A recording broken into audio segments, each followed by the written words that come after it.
Gemma 教練，係你咧第一段片出咗之後咧，好多朋友仔都想練到好似你咁 fit 啊！佢哋留言咧問咗好多問題，想睇下點樣可以練得更加好。佢哋有咩問題啊？例如有朋友仔問啦，如果我屋企咧冇呢個瑜伽墊，可唔可以就咁做啦？做深蹲咧有啲咩要注意，唔好傷到膝頭哥啊？其實咧做深蹲咧就要將個 pat pat 個髖關節帶動成個人向下蹲啦。最緊要咧個膝頭哥唔好腳尖。仲有就係個瑜伽墊方面咧，就係為咗訓練嘅安全性嘅。最緊要揾一笪唔好跣腳、防滑嘅地方，同埋着翻運動鞋做就得㗎啦。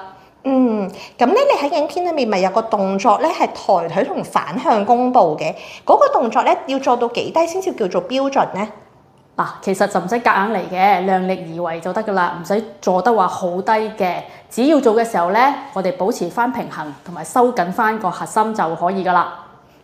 既然大家有咁多問題想問啦，不如我哋又搞場快閃教室啦，咁等你可以即場指導一下大家。